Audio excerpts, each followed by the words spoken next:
बिस्मिल्लाहिर्रहमानिर्रहीम। अस्सलाम वालेकुम। आप देख रहे हैं प्रोग्राम नुक्ता नज़र। मैं हूं सलमान हसन, साथ मौजूद हैं जनाब मुजीबुर रहमान शामी साहब। नाज़रीन, आइनी तरमीम पर प्लान ए की नाकामी के बाद अब हुकूमत का प्लान बी क्या हो सकता है, क्या होने जा रहा है। एक तरफ हुकूमत, उसके इत्तेहादी और दूसरी तरफ अपोजिशन और वकला हैं। वकला की जानिब से मुतालबा भी किया जा रहा है कि जी हमें लाजमी ऑन बोर्ड लिया जाए। इस सिलसिले में कल हमने देखा कि वज़ीर क़ानून आज़म नज़ीर तारड़ साहब ने वकला नुमाइंदों के सवालात के जवाब दिए। आज बिलावल भुट्टो ज़रदारी साहब वकला रहनुमाओं को अफादियत के बारे में बता रहे थे कि आइनी अदालत जो है वो क्यों ज़रूरी है। लाहौर में भी आज वकला कन्वेंशन हुआ, वहाँ पर क्या जो है वो मुतालबा किया गया। और साथ साथ अब ऐसे हालात में एक ख़त की भी शुनीद है, और वो है स्पीकर कौमी असम्बली की जानिब से इलेक्शन कमीशन को लिखा गया ख़त, जिसमें उन्होंने तरमीम शुदा एक्ट के तहत मखसूस नशिस्तें अलॉट करने का मुतालबा कर दिया है। शामी साहब, एक तरफ सर हम बात कर रहे हैं तरामीम की, और उसमें प्लान ए जो है बाज़ार नज़र आया हुकूमत का। प्लान बी क्या हो सकता है, वकला को ऑन बोर्ड लेना कितना ज़रूरी है। और ये दूसरी तरफ सर मखसूस नशिस्तों का मामला, जिसमें वजाहत दे चुकी है सुप्रीम कोर्ट, लेकिन स्पीकर साहब ख़त लिख रहे हैं। सुप्रीम कोर्ट के 8 जजों ने ये अपने एक वो जो इलेक्शन कमीशन का इस्तफसार था उसके जवाब में ये करार दिया है कि जो लोग पीटीआई के साथ वाबस्ता थे उसको डिक्लेयर कर चुके हैं, वो पीटीआई ही के हैं और नोटिफाई करना चाहिए उनको। बिल्कुल। सुप्रीम कोर्ट का मौक़िफ़ ये था कि सिंबल ना मिलने से कुछ पार्टी ख़त्म नहीं होती, वो रजिस्टर्ड है, वो पार्टी रजिस्टर्ड रहती है। सिर्फ उसका ये इस्तेकाक है उसके अरकान का कि वो एक सिंबल पे इलेक्शन लड़े, ये मजरू होता है। तो पीटीआई जो है एक कानूनी जमात थी, अगर सिंबल नहीं मिला तो कोई ऐसी बात नहीं। जिन लोगों ने बगैर सिंबल के इलेक्शन लड़ा है और वो पीटीआई के साथ जोड़ने का ऐलान कर रहे हैं तो वो पीटीआई तस्वुर होंगे। सही। अब हुकूमत ने एक कानून पास कर दिया था कि जिसमें सुप्रीम कोर्ट के इस फैसले के आगे रुकावट खड़ी की गई थी। उनका ख्याल था कि ये जो लोग किसी दूसरी पार्टी में शामिल हो चुके हैं सुन्नी इत्तेहाद काउंसिल में, उसके तस्वुर होंगे, और वो वक्त गुजर चुका है 3 दिन का, इसलिए आप वो पार्टी बदल नहीं सकते। और इसको नाफिजुल अमल भी किया गया था 2017 से। ये 8 जजों ने जो एक वजाहती नोट जारी किया है उसमें उन्होंने ये बात भी लिखी, अगरचे उसकी बाकायदा समाअत तो नहीं हुई, लेकिन अगर कोई कानून बनता है तो उसको चैलेंज किया जाता है तो फिर उसकी बाकायदा समाअत होती है, नोटिस दिया जाता है, फरीकैन को सुना जाता है, फिर फैसला सादर होता है। तो सुप्रीम कोर्ट को हक हासिल है कि किसी कानून को खिलाफ आइन करार दे दे, अच्छा, और उसे कालअदम करार दे दे। यहाँ ये हुआ कि जो कानून बना है उसके बारे में कोई दरख्वास्त जो है ज़ेर समाअत नहीं आई, फरीकैन को नोटिस नहीं दिए गए, उनके दलाइल नहीं सुने गए, लेकिन सुप्रीम कोर्ट ने अपने नोट में 8 जजों ने ये बात कह दी कि कोई बाद में आने वाला कानून वो हमारे फैसले पे असर अंदाज नहीं हो सकता। अब कानून में ये दिलचस्प बात है कि वो 2017 से यानी नाफिज किया गया है, बिल्कुल, यानी मुअस्सर में माजी है। सही। अब मुअस्सर में माजी, इस पर भी सवाल उठाया जा सकता है, लेकिन हमारे यहाँ तो कई कवानीन बने हैं जो मुअस्सर में माजी होते हैं। खुद जो परवेज़ मुशर्रफ साहब के दौर में जो नैब लॉ आया था वो भी मुअस्सर में माजी था। 1988 से वो नाफिज हो रहा था, तो और उसकी बुनियाद पर माजी में मुकदमा कायम किए गए। लेकिन बहरहाल ये सारे नुकात जो हैं वो बहस तलब हैं और फैसला तलब हैं, लेकिन सुप्रीम कोर्ट ने इलेक्शन कमीशन पर वाज़ेह कर दिया है कि वो फौरी तौर पर जो लोग पीटीआई के हैं उनको डिक्लेयर करे, और उसके बाद उसकी बुनियाद पर फिर नशिस्तों का भी फैसला हो जाए। आज भी सर इजलास हुआ, कल भी हुआ था, मुसलसल इजलास हो रहे, बेनतीजा खत्म हो रहे हैं इलेक्शन स्पीकर हमारे जो कौमी असम्बली के हैं जी या सादक साहब, उन्होंने भी चिट्ठी लिख दी है। स्पीकर पंजाब असम्बली के मलिक मोहम्मद अहमद खान है, उन्होंने भी चिट्ठी लिख दी है। उन्होंने कहा है कि जनाब ये यानी जो एक्ट की रोशनी में सीटों का तयन किया जाए। अब सुनी किसकी जाएगी सर, सवाल ये है। कमर दिलशाद साहब भी हमारे साथ हैं, उन्होंने ज्वाइन कर। कमर साहब अस्सलाम वालेकुम।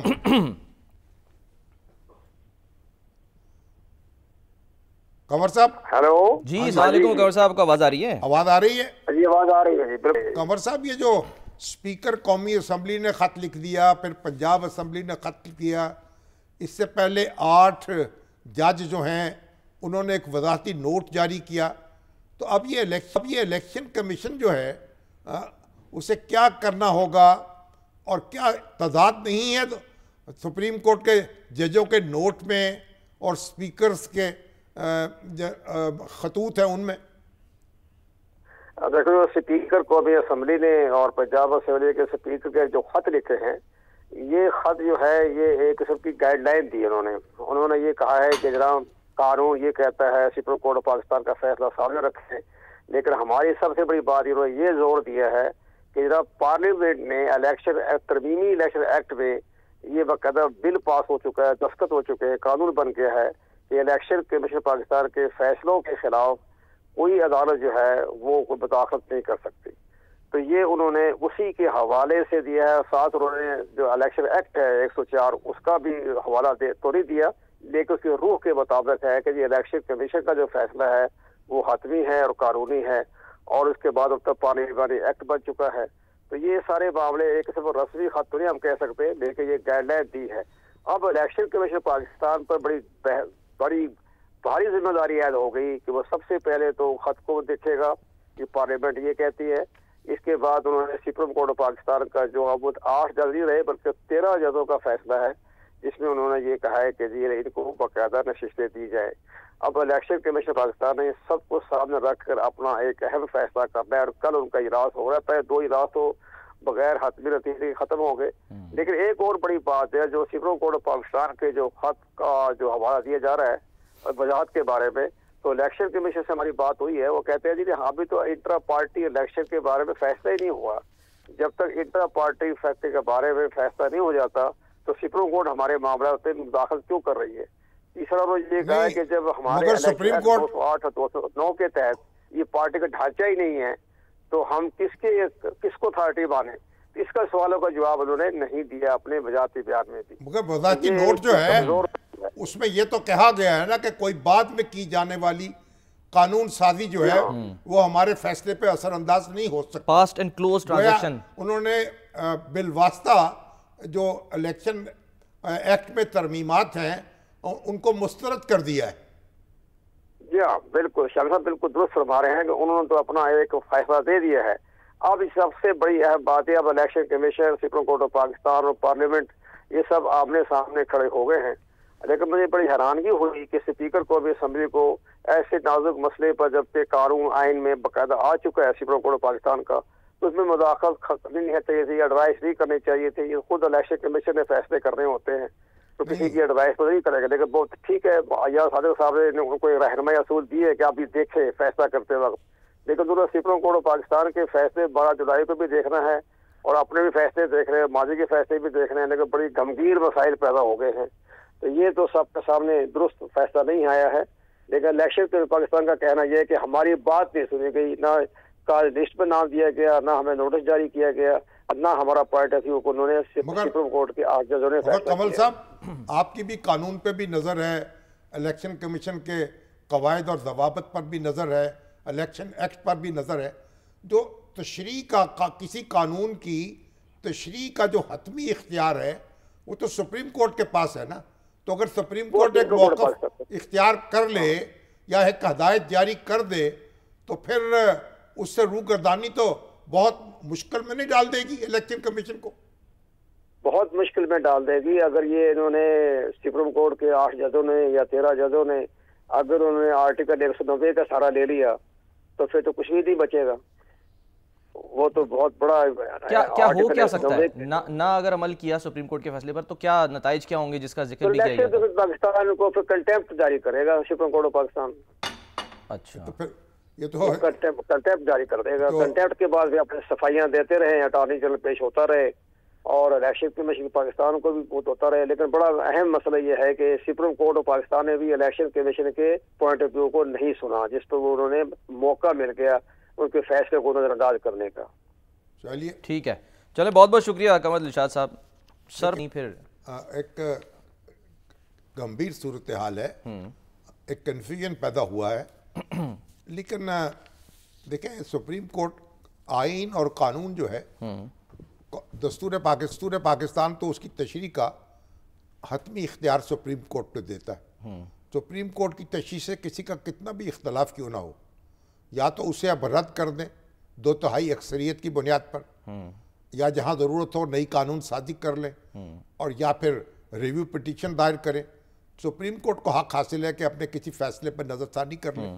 تو جو موجودہ حالات ہیں اس میں تو سپریم کورٹ کے 8 جج جو ہیں اپنے وضاحتی نوٹ میں یہ کہہ چکے ہیں کہ ان کے فیصلے کے مطابق اقدام ہونا چاہیے. اب الیکشن کمیشن جو ہے وہ کیا کرے گا؟ وہ درخواست لے کے جائے گا، کوئی فیصلہ کرے گا. کیا توہین عدالت کا نوٹس جاری ہوگا؟ توہین عدالت کا نوٹس صرف الیکشن کمیشن کو ہو سکتا ہے، یا جب جیسے اس میں لکھا ہے کہ جی آپ کوئی نئی قانون سازی نہیں کر سکتے، اس کے باوجود کی گئی، تو کیا حکومت یعنی کہ پارلیمنٹ کو تو آپ نوٹس جاری نہیں کر سکتے نا. اور پارلیمنٹ تو اپنی جگہ ایک اس کی اتھارٹی ہے، ادارہ ہے. پارلیمنٹ اپنی جگہ اپنی رائے کا اظہار کر سکتی ہے. ٹھیک. تو لیکن یہاں کیونکہ جو نوٹیفکیشن جاری پارلیمنٹ نے نہیں کرنا. اچھا. نوٹیفکیشن جاری الیکشن کمیشن نے کرنا ہے. صحیح. اس لیے سارا بوجھ جو ہے الیکشن کمیشن کے سر پہ ہے.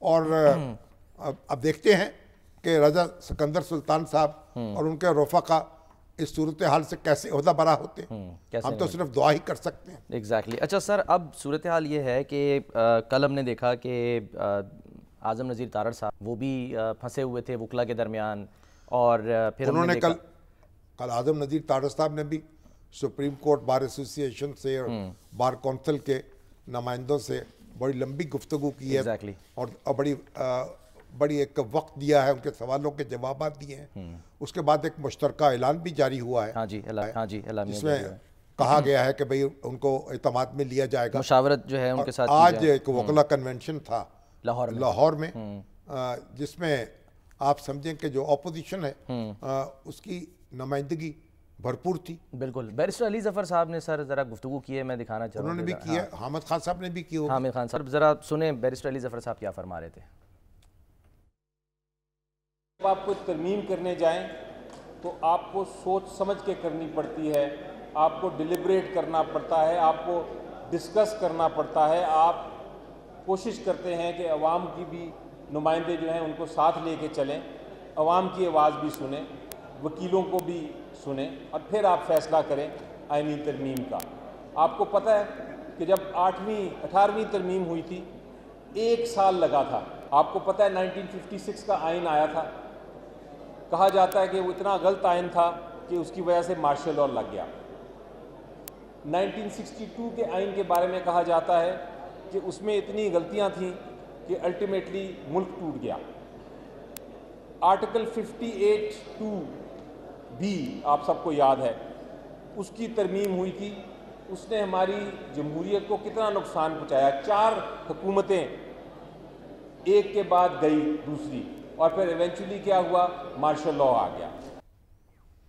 مارشل لاء کی ظفر صاحب یہ بات تو درست کہہ رہے ہیں کہ آئینی ترمیم جو ہے وہ وسیع تر یعنی اتفاق رائے کے ساتھ کرنے کی کوشش ہونی چاہیے. صحیح. اور سارے وکلاء کو بھی، دوسرے سٹیک ہولڈرز کو بھی اعتماد میں لینا چاہیے. لیکن جو انہوں نے یہ تاریخ کی وضاحت کی ہے وہ بڑی دلچسپ ہے. وہ کہتے ہیں 56 کا دستور ایسا تھا کہ اس کی وجہ سے مارشل لاء لگا. بھئی 1973 کا دستور جب نافذ ہوا تو اس کی وجہ سے تو 2 بار مارشل لاء لگا. پہلے جنرل ضیاء الحق نے اس کو سسپینڈ کیا، پھر جنرل پرویز مشرف نے اس کو سسپینڈ کیا. تو اس کا مطلب ہے پھر تو 73 کا دستور تو 2 گنا غلطیاں ہوئی اس کے اندر. ایسا معاملہ نہیں ہے. اور 62 کا دستور بھی اس کی غلطیاں. 62 کا دستور جو تھا ملک ٹوٹا، وہ تو فیلڈ مارشل ایوب خان نے دیا تھا، اور کہا اس میں لکھا ہوا تھا کہ میں اس ملک کو دستور دے رہا ہوں. وہ تو عوام کے منتخب نمائندوں نے بنایا ہی نہیں تھا. صحیح. لیکن 56 کا دستور جو اتفاق رائے سے بنا تھا، مشرقی پاکستان اور مغربی پاکستان کے درمیان، اس پہ اتفاق ہوا تھا. اور پھر اس کے بعد 73 کا دستور جس میں ہمارا جو نیا پاکستان ہے، جو مغربی پاکستان، اس کے تمام جو سیاسی جماعتیں ہیں انہوں نے اس پہ اتفاق کیا تھا. تو یہ دونوں دستاویزات بڑی بنیادی ہیں. لیکن اگر آپ ایک فوجی مداخلت ہوگی، اور اگر آپ ڈکٹیٹرز جو ہیں وہ آ کے دستور کو सबोताज कर देंगे, तो आप ये नहीं कह सकते 1956 के दस्तूर में ऐसी कोई गलती नहीं थी जिसकी वजह से मार्शल लॉ लग जाता। 1973 के दस्तूर में भी ऐसी गलती नहीं थी जिसकी वजह से मार्शल लॉ लग जाता। तो मार्शल लॉ तोड़ा गया ना आइन को, तो वो तो साइड तो मार्शल लॉ तो फिर अपने तरीके से लगता है, अपने जोर पे लगता है। और अगर यहाँ 73 के दस्तूर के बाद तो ये हुआ ना कि जब अपोजिशन और हुकूमत जो है एक दूसरे के मुकाबल आए, फिर इंतखाबात में धांधली हुई और डेडलॉक पैदा हुआ और बहुत बड़ी तहरीक चल गई, तो फिर मौका मिला लेकिन जनरल ज़ियाउल हक को आने का। लेकिन जो परवेज मुशर्रफ ने तो जब इक़्तिदार संभाला तो वो किस बुनियाद पे संभाला? क्योंकि वज़ीर आज़म ने उनको डिसमिस कर दिया था। जो वज़ीर आज़म ने उनको डिसमिस कर दिया, उन्होंने कहा मैं वज़ीर आज़म को डिसमिस करूंगा। तो उनके पास क्योंकि बंदूक थी तो उन्होंने वज़ीर आज़म को इक़्तिदार के ऐवान से निकाल बाहर किया। तो उसमें दस्तूर का तो कसूर नहीं है, ये बात तो बड़ी ठीक। सर तो फिर ये जैसे अब उमर अयूब साहब हैं वो भी यही बात कह रहे हैं, यानी ये जो मुजव्वज़ा मुबैना मुमकिना तरामीम है अगर ये हो जाती तो मार्शल लॉ लग जाता। एक बात उन्होंने और कही है, वही बात जो आप इस प्रोग्राम में पहले कह चुके हैं, ज़रा सुनते हैं उमर अयूब साहब हमारे। फजल रहमान साहब के साथ कल भी नशिस्त हुई और खाना हुआ असद कैसर साहब के घर पे, और उन्होंने वाज़े अपने प्रेस ब्रीफिंग में भी ये बात कह दी है कि जो ये मसवदा दिया गया था ये तो नाकाबिल कबूल है। और ये मज़े की बात ये है कि आज़म तारड़ हो गए या बिलावल भुट्टो हो गए, उनको भी नहीं मालूम था, और वो चाहते थे कि अपने हाथ पैर खुद टोक के काट के किसी और के हवाले कर दें। और ये खुदा न खास्ता ये बिल या पास होता तो पाकिस्तान में एक किस्म का आप समझें कि फैशिस्ट स्टेट होती और फैशिस्ट / मार्शल लॉ स्टेट होता, और यहाँ पे किसी किस्म की जमहूरियत ना होती। आप कॉन्स्टिट्यूशनल बेंच आप एग्जिस्टिंग सुप्रीम कोर्ट में क्यों नहीं बना देते? कॉन्स्टिट्यूशनल बेंच जो देखे कॉन्स्टिट्यूशनल केसेस को, कॉन्स्टिट्यूशनल अदालत एक सुपर अदालत आपने बनानी है, नाकाबिल माफ़ी और नाकाबिल कबूल। देखिए हमारी सियासत क्योंकि बदगुमानी पे चलती है, इसलिए बदगुमानी तो यही है कि हुकूमत अपने इख्तियारात में इजाफा करना चाहती। लेकिन अभी जो आज बिलावल भुट्टो जरदारी साहब ने भी वकला के एक इज्तिमा से खिताब किया है। जी हाँ, बिल्कुल। और बहुत ही उम्दा तकरीर की है और बहुत अपना जो नुक्ता नज़र वाज़े किया है, दलाइल दिए हैं और ज़रूरत बताई है कि कॉन्स्टिट्यूशनल कोर्ट की ज़रूरत क्या है, ताकि जो आइनी मामलात हैं उनको सूबों में भी होनी चाहिए कॉन्स्टिट्यूशनल कोर्ट्स।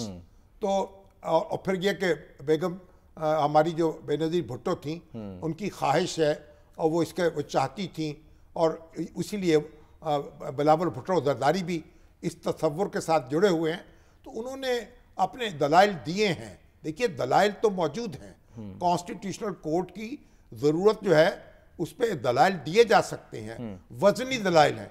और फिर ये वो कॉन्स्टिट्यूशनल कोर्ट अलग से हो, क्या कॉन्स्टिट्यूशनल बेंच हो, या जो जैसे फेडरल शरीयत कोर्ट बन गई उस तरह से कॉन्स्टिट्यूशनल कोर्ट बन जाए। तो ये सारी चीज़ें बहस तलब हैं, गौर तलब हैं, इन पे पूरी संजीदगी से बात करनी चाहिए। लेकिन कल जो आज़म तारड़ साहब ने एक वकला से खिताब करते हुए एक बात कही थी, मैं तो बड़ा उसके यानी उस पर मुस्तरब हुआ। अच्छा, उन्होंने कहा कमेटी वाली बेनज़ीर भुट्टो का केस में क्या हुआ। अच्छा, उन्होंने कहा जो सहूलतकार थे और दहशतगर्द थे उनके बारे में डीएनए के शवाहिद मौजूद थे, बालों के नमूने मैच कर गए थे, जहां से जूते खरीदे गए थे वहां की फुटेज थी, बिल्कुल रसीदें उनकी जेबों से निकली थी, बहुत चीजें थी जो उनको मुजरम साबित करती थी। लेकिन फैसला हुआ तो यकदम खबर आई कि जो सहूलतकार हैं उनको बरी कर दिया गया, और वो मुलाजमीन जो वहां ड्यूटी पे थे, पुलिस मुलाजमीन, उन्हें सजाएं दे दी गई। और बाद में पता चला कि जज साहब को धमकियां दी गई थी दहशतगर्दों की तरफ से। हाँ जी। अब आप देखें बेनज़ीर भुट्टो की शहादत का जो केस है वो भी आप आज़ादाना तरीके से नहीं समाप्त कर सके। बड़ी एक हैरान कुन बात है जो उन्होंने कही है। और इसी तरीके से वो कहते हैं अस्करी क़यादत सवाल करती है कितने दहशतगर्दों को सजाएं दी गई हैं, कितने दहशतगर्दों के मुकदमात फैसला हुए हैं। तो सिविल अथॉरिटी की बात होती है तो सिर्फ हम कवाली करके तो नहीं रह जाते। अब देखिए दुनिया में आप बरतानिया में क्या हुआ, जिन लोगों ने वायलेशन की कानून की उनको खटाखट सजाएं दे दी Then and गई there. और पूरी कौम जो है इसमें मुत्तहिद थी कि फौरन सजाएं दी जाए, समाप्त की जाए। यहाँ मामला ही और है। आप देखें, इसलिए जब दहशतगर्दी अरूज पे होती है, बाज़ मुल्कों में जो जज हैं उनकी शनाख्त जाहिर नहीं की जाती, सिर्फ उसका नंबर दिया जाता है। जज पर्दे में बैठता है। संगीन दहशतगर्दी के संगीन दहशतगर्दी के जो वारदातें हैं। लेकिन पाकिस्तान जो है वही उसके 80,000 लोग जो है उनसे ज्यादा दहशतगर्दी की नजर हो चुके, हमारे बच्चे शहीद हो चुके, हमारी औरतें शहीद हो चुकी, हमारा एक कोहराम मचा बरसों पाकिस्तान में, और हम ये फैसला ही नहीं कर पाए, हम ये उनको सजा ही नहीं दे पाए। तो ये भी सारे सवालिया निशानात हैं और ये जरूरत बताते हैं निज़ाम अदल में इस्लाह करने की, रिफॉर्म्स की, हमारा सिविल ढांचा जो है उसको मजबूत बनाने की, और वो नतीजा खेज इक़दामात नहीं कर रहा, इससे आप कैसे इनकार कर सकते हैं। इसलिए जो ज़रूरत है उसके मुताबिक जो एक दूसरे के साथ मिल जाइए और फैसला कर लीजिए। सर फिर ये जो तनसीबात और ये जो जिक्र हुआ उसी में कि एहलकारों पर हमले होते हैं, तो इस हद तक जो ये मुकदमात हैं इनको फ़ौजी अदालतें इसके लिए कायम कीजिए, क्या इस बुनियाद पर ये तासुर दिया जा रहा है कि जी ये तो मार्शल लॉ लग जाता अगर ये तरामीम पास हो जाती? क्या लग जाता, ये तो अब ज़ोर बयान है ना। मतलब ठीक है, इंतजाम अदलिया जो है उसकी खुद मुख्तारी मुतअस्सर नहीं होनी चाहिए, और अदलिया जो है उसको मगर हमारी जो मुकन्नना है उसकी भी तो खुद मुख्तारी है ना। सारे अदारों का एहतराम है, वो एहतराम बाकी रहना चाहिए। लेकिन मैं तो पहले भी अर्ज किया है कि जो ये चीफ जस्टिस साहबान जो है उन्होंने जो तजावुज किया है और वजीर आजम को बस धूप में खड़ा रखा है, उसके खिलाफ कार्रवाइयाँ की हैं, उसको निशाना बनाया है, और मुकन्नना जो है और पार्लियामेंट जो है उसकी बेतौकीरी की है। ये सारे काम हुए हैं इस मुल्क में, और उन जजों का एहतसाब नहीं हो सका, उन चीफ जस्टिस साहबान का। तो बहरहाल अब ये सबक सीखते हुए तारीख से हमें आगे बढ़ना है। आगे बढ़ना है तो सियासत जो है वक्ती सियासत से बालतर होना पड़ेगा। ठीक है। और अभी क्या है, अभी तो सुप्रीम कोर्ट ने हुक्म दिया हुआ है, जो लोग 9 मई को पकड़े गए थे उनके मुकदमात की समाअत हो जाए, आप फैसला नहीं दे सकते। अब आप ये देखिए, वो लटके हुए हैं लोग, भाई उनकी या तो सजा मिले उनको, या वो बरी हो जाए, फैसले सुनाए जाएं, ताकि अगर सजा मिले तो फिर वो हाई कोर्ट में रिट कर सके, सुप्रीम कोर्ट में जा सके। सर सिर्फ लोग ये जानना चाह रहे हैं क्विकली कि क्या ये हुकूमत तासुर ज़ाहिर कर पाएगी कि ये जो मुसविदा, ये जो तजावीज़ आई थी ये कहीं और से आई थी? कहाँ और से आनी है भाई, जहाँ से भी आनी है, कहाँ से आनी है? तजावीज़ है ना, जो मर्जी दे दे। बात ये है, तजावीज़ तो आप प्राइवेट लोग भी दे सकते हैं, आप भी दे सकते हैं, मैं भी दे सकता हूँ। हतमी मुसवदा जब तैयार ही नहीं हुआ तो हम उसमें क्या मीन मेख निकालते रहें? तो हमारे यहाँ हर वक्त जो है, एक तो हमारे अदारे हैं उनको हम निशाने पे रखा होता है हमने, मफरूज़े पे अदारे जो हमारे हैं वो भी बहरहाल वो भी चूकते नहीं हैं। मफरूज़े पे सर बात हो रही है ना, तो वो जो पाकिस्तान बार कौंसिल आबिद ज़ुबैरी साहब की जो दरख्वास्त थी उस पर भी कुछ एतराज़ात लगे हैं कि देखिए अभी ना कानून बना है, ना ड्राफ्ट पेश हुआ है, और उससे पहले वो पहुंच गए हैं सुप्रीम कोर्ट, और फिर कभी एक साहब हाई कोर्ट में दरखास्त दे रहे हैं। मलिक अहमद खान बच्चर वो चले गए, अजहर सिद्दीक साहब वो हाई कोर्ट में दी, सुप्रीम कोर्ट उधर सर वो भी सुप्रीम कोर्ट में गए, तो कायदे इस पे इख्तलाफ हैं। यहाँ के पार्लियामेंट केपी की काबीना पहले ही मंजूरी दे चुकी है, केपी की काबीना कह रही है हम जा रहे हैं एक मुजव्वजा तरामीम के खिलाफ। भाई हमने तमाशा क्या लगाया है इस मुल्क में? अदालतों को इन्हीं चीजों पे उलझा दिया जाता है, उनका वक्त जाया होता है, फिर मुकदमात इल्तवा का शिकार होते हैं। भाई एक सूत ना कपास, जुलाहे से लट्ठम लट्ठा। दुनिया के किसी मुल्क में ऐसा होता है कि आप एक कर रहे हैं, बहस कर रहे हैं किसी कानून पर, और अभी वो मुनस्सा शहूद में नहीं आया ठीक और है, अभी उसका बिल पेश नहीं हुआ। भाई हंगामा क्या है? जब अगर बिल पेश होगा, जब मंजूर हो जाएगा, उसके बाद आप चले जाइएगा, शौक पूरा कर लीजिए। सर एक ब्रेक लेते हैं। बानी पीटीआई ने आज जो है गुफ्तगू की है गैर रस्मी, उस पर भी बात करेंगे। एक ब्रेक के बाद वापस आते हैं।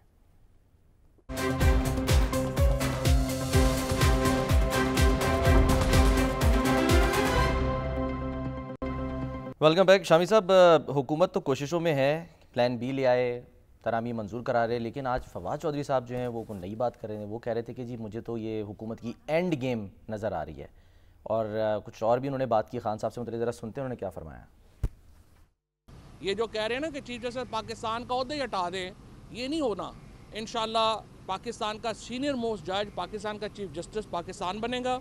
हुकूमत की एंड गेम शुरू हो गई है।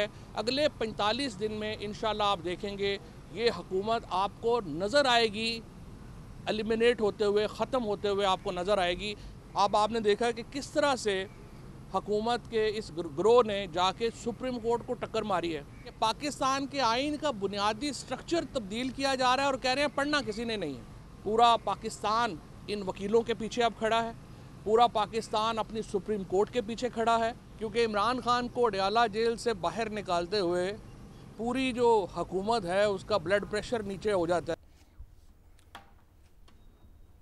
जो फवाद चौधरी साहब हैं, वो तो आज़म नज़ीर तारड़ साहब ने भी ऐलान कर दिए कल कि इंशाल्लाह 26 तारीख को अक्टूबर को मंसूर अली शाह साहब जो है वो चीफ जस्टिस होंगे, तारड़ साहब वो भी सीनियर मोस्ट जज हैं, बिलावल साहब भी कह रहे हैं, उनको उनका तकर्रुर हो जाएगा। तो इसमें तो कोई मेरा ख्याल अबहाम नहीं रहा, मसला तो और ना ही कोई इख्तलाफ है। और जहाँ तक फवाद चौधरी साहब का ताल्लुक है, ठीक है, उन्होंने अपने जज्बात का इजहार कर दिए। अब उनका भी तो मसला ऐसा है ना कि वो अभी तक पीटीआई जो है एक्सेप्ट नहीं कर रही, वो उनके यानी उनके साथ पीटीआई के साथ उनके राब्ते बहाल नहीं हुए। तो खान साहब से तवक्को लगाई हुई है उन्होंने, हाँ जी, कि वो उनकी तरफ नज़र, तारीफें खान साहब की, उनकी तरफ प्यार भरी नज़रों से देखेंगे। तो अल्लाह करे कि वो अब उनकी तवज्जो हासिल करने के लिए लगे हुए हैं। सर आज हमारी दुआएं भी इनके साथ हैं, हाँ, कि मोहब्बत की नज़र उन पर पड़ जाए। आज सर खान साहब ने जो है वो उनको ट्रैप करने की कोशिश की गई है सहाफ़ियों की तरफ से। अहमद भट्टी साहब हमारे साथ मौजूद हैं, उनसे ज़रा मालूमात हासिल करते हैं। भट्टी साहब, एक तो ये कि ज़ाहिर है आज वो जो 190 मिलियन पाउंड केस था उसमें वो जो आखिरी गवाह थे उस पर जिरा हो गई है एक तरफ की, ऐसा ही है बिलाखिर? जी बिल्कुल, आखिरी जो गवाह थे 35 नंबर के पे उनका नंबर था। मियाँ उमर नदीम जो इस केस के तफ्तीशी ऑफिसर भी हैं, डिप्टी डायरेक्टर नायब हैं, उन पे आज मुसलसल 21 समातों के बाद आज बानी पीटीआई के वकील की जानब से उन पर जरा मुकम्मल हो गई है। अब बुशरा बीबी के वकील कल उनसे जरा का आगाज करेंगे। अच्छा, चार्टर ऑफ डेमोक्रेसी पर साइन करने से मुतालिक सहाफ़ियों ने आज सवाल किया। ये तो वो मुकदमा है जिसपे इस्लामाबाद हाई कोर्ट ने रोक रखा है कि फैसला नहीं सुनाएंगे, हतमी समात, हाँ, समात कर सकते हैं, वही मुकदमा है ना? जी वही मुकदमा है। इसमें समात तो रोकने का हुक्म नहीं है, सिर्फ फैसले का है, और इसलिए ये समात का अमल जारी है। ठीक है। अच्छा जी, अब जरा आ जाए उधर वो सहाफ़ियों ने जो आज आप लोगों ने सवाल किया है, चार्टर ऑफ डेमोक्रेसी लुकमा तोड़ के मुंह में डाल लेंगे, निकलेंगे नहीं। जी भट्टी साहब, वो क्या हाल है? बात हुई उनके चार्टर ऑफ डेमोक्रेसी नंबर 804 का क्या हाल है? अल्हम्दुलिल्लाह शामी साहब, हाँ जी, जी फुल स्विंग में है, ठीक है, अपने वो जलसे की तैयारियों में है। लाहौर के जलसे की उनका टॉप प्रायोरिटी है कि जलसा हर सूरत होगा, और उसमें उन्होंने कहा कि कोई कुछ भी कह दे जलसा होगा और पूरी कौम बाहर निकले, ये डू एंड डाई है, इसके लिए सबको निकलना होगा, ये पाकिस्तान का मुस्तकबिल है। और जेलों से ना डरे, मैं 15 माह से जेलों में हूँ, तो आप भी जेलें भर दें। गुज़श्ता समात पर उन्होंने ये कहा था कि आप किश्तियाँ जला कर निकलें। इससे यही नज़र आता है कि किसी भी किस्म की जो जेल के बाहर जो गुज़श्ता जलसा रोकने के लिए प्रेस कॉन्फ्रेंस हुई थी उसको भी इन्होंने खारिज इम्कान कर दिया। उन्होंने कहा है कि लाहौर का जलसा हर सूरत होगा, और इसी की आज जितने उनसे पार्टी के रहनुमा मिले उनसे भी जलसे की तैयारियों के हवाले से ही उनकी गुफ्तगू हुई है। एक शख्स जो सर 28 साल से सियासत कर रहा है, उसको आप लोग क्या सवाल करके ट्रैप करने की कोशिश कर रहे थे? मौलाना फजलुर रहमान से मुतालिक जरा वो भी क्विकली बता दें। जी उनसे एक सवाल किया गया कि मौलाना फजलुर रहमान साहब के हवाले से जो अभी गुफ्तगू चल रही है, क्या उनके किरदार पे आप बताएं। गुज़श्ता समात में भी हुआ था और आज भी हुआ, तो उन्होंने कहा आप छोड़ें इस बात को, आप मुझे ट्रैप करके आज की सारी गुफ्तगू से हटा के अपनी हेडलाइन बनाना चाह रहे हैं। तो मुझे भी 28 साल हो गए हैं सियासत करते हुए, तो मुझे पता है, इस बात को रहने दें।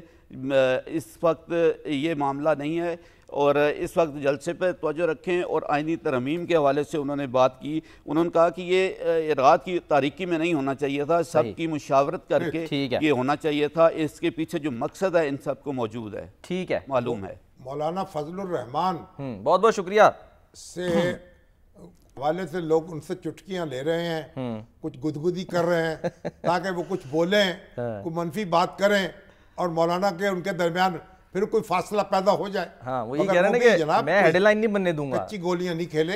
انہوں نے کہا نہیں, مولانا مولانا سے ان کو توقعات ہیں تو وہ اس پہ اب تو وہ ان کو اپنا مرشد مان لیں گے, لیکن ان کو وہ خدا نہ خواستہ ان کو کچوکا نہیں لگائیں گے, برا بھلا کچھ نہیں کہیں گے. اور جلسے سے سر متعلق جلسہ جو ہے ڈو اینڈ ڈائی جلسے کی تو جلسہ ڈو اینڈ ڈائی نہیں ہوتا. اس کیوں بنا رہے ہیں اس سے ایک جلسے سے دنیا میں انقلاب پیدا نہیں ہوتے. بہرحال اب جلسہ جو ہے وہ تو پنجاب حکومت اس کی اجازت نہیں دے رہی. اب وہ اپنا ہائی کورٹ میں زیر سماعت ہے, کل فل بینچ ان کو سنے گا. جو تقریر ہے گنڈا پور کی وہ رکاوٹ بن جائے گی, کیونکہ ان کا میں لشکر لے کے آ رہا ہوں, میں یہ کر دوں گا, میں وہ کر دوں گا. بہرحال دیکھتے ہیں اب ہائی کورٹ کیا فیصلہ کرتی ہے. جلسہ جو ہے جلسہ ہوتا ہے, انقلاب نہیں ہے. ایک جلسے سے انقلاب برپا نہیں ہوتا. یہ ذرا تھوڑا سا غور کر لیں اپنی اداؤں پر ہمارے سیاستدان. اور ابھی دیکھیں اخبار فروش یونین کے جو صدر ہیں مرحوم چودھری نذیر احمد صاحب, ان کے والد صاحب, اور جو اخبار فروشن ہے اس کے رہنما ہیں چودھری عاشق علی, چودھری مشتاق علی, لاہور کی اخبار فروش یونین کے بھی, تو وہ ان کے والد جو ہیں چودھری منظور احمد صاحب انتقال کر گئے. اللہ تعالیٰ ان کی مغفرت فرمائے. ان کا نماز جنازہ پڑھی جناح باغ میں, اور ایک کثیر تعداد میں اپنے اخبار فروشوں نے, اخبار نویسوں نے اور ہمارے سیاسی رہنماؤں نے ان کو الوداع کہا. اللہ تعالیٰ جنت میں. سر کل بھی ہم بات کر رہے تھے اور آج بھی ہم عالمی امن کی بات کرتے ہیں, تو ابھی عالمی امن کی تلاش میں سیرت طیبہ صلی اللہ علیہ وسلم سے رہنمائی کے لیے ایک کانفرنس ہو رہی ہے. رحمت اللہ عالمین اتھارٹی قائم ہوئی نا. جی رحمت اللہ عالمین اتھارٹی جو ہے اس کے چیئرمین ہیں ہمارے خورشید ندیم, ہمارے ساتھ ہیں سر, ہمارے ساتھ ہیں لائن میں. السلام علیکم. وعلیکم السلام. خورشید صاحب, آپ تو ایک سیرت فیسٹیول آپ نے شروع کر دیا ہے اسلام آباد میں, تاریخ میں پہلی بار. تو اس میلے میں کیا کرنا ہے آپ نے؟ شامی صاحب, یہ اللہ کا شکر ہے کہ قومی رحمت اللہ علیہ و خاتم النبیین اتھارٹی جب ایکٹیو ہوئی ہے تو اس نے پہلی دفعہ سیرت فیسٹیول کا انعقاد کیا ہے. اس میں ایک تو ہم 2 روز کی, آج تو شروع ہو گیا نا یہ میلہ؟ جی, کل صبح سے انشاءاللہ شروع ہو رہا ہے. کل صبح سے شروع ہوگا. اچھا ٹھیک. جی, اور اس کا آغاز 2 روزہ بین الاقوامی کانفرنس سے ہوگا, جس کا موضوع ابھی بتایا گیا, سلمان نے بتایا, عالمی امن کی تلاش رسالت مآب صلی اللہ علیہ وسلم کی سیرت کی روشنی میں اور اس کی رہنمائی میں. یہ 2 روز کی انٹرنیشنل کانفرنس ہوگی, اور اس کے ساتھ اس فیسٹیول میں ایک کتاب میلہ ہوگا جس میں ملک بھر کے پبلشرز ہوں گے. اور اس کی خاص بات یہ ہوگی کہ یہ سیرت پر کتابیں کم از کم 50% رعایت پر یہاں لوگوں کو ملیں گی. پھر ہم نبی صلی اللہ علیہ وسلم کی اسماء مبارک کا جو کیلیگرافی ہے بہت خوبصورت, اس کا بھی اہتمام کر رہے ہیں, اور اس کے لیے بھی ہم پورا پروگرام کر رہے ہیں, جس کے لیے یہ کہاں منعقد ہو گئی ہے؟ اسلام آباد کی نیشنل سکلز یونیورسٹی ہے H8 سیکٹر میں, وہاں پہ منعقد ہو رہی ہے. اس میں شرکت عام کی دعوت ہے؟ جی صاحب, اس میں شرکت عام ہے, اور میری درخواست ہوگی کہ ہم اس راستے سے لوگوں کو رہنمائی فراہم کریں سیرت کے حوالے سے, اور نوجوانوں کو خاص طور پر ہم یوتھ کنونشن بھی کر رہے ہیں اور اس کا اہتمام کر رہے ہیں کہ یہاں لوگ آئیں اور نوجوان آئیں, خاص طور پر سیرت کو سیکھیں, سیرت پڑھیں. اور آپ جانتے ہیں کہ قومی رحمت اللہ عالمین اتھارٹی نے ملک بھر میں رحمت اللہ عالمین یوتھ کلبز بنائے ہیں. اس کی بنیادی وجہ یہ ہے کہ نبی صلی اللہ علیہ وسلم کی سیرت کو نوجوان پڑھیں, اسکالرز کے ساتھ ان کی نشستیں ہوں, ان کے سوالوں کے جواب ملیں, اور سیرت کو اپنائیں, جو اس اتھارٹی کی قیام کا بنیادی مقصد بھی تھا. تو یہ 3 دن کا انشاءاللہ فیسٹیول ہوگا.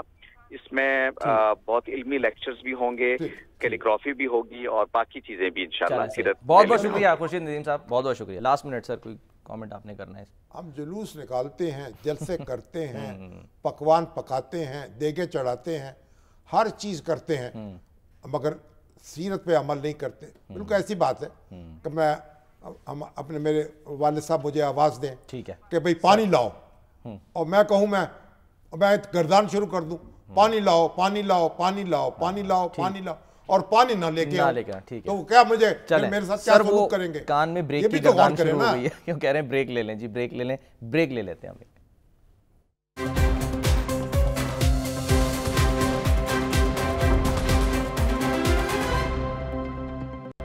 پروگرام کا وقت ختم ہوتا ہے، ناظرین اپنا خیال رکھیے، اللہ حافظ۔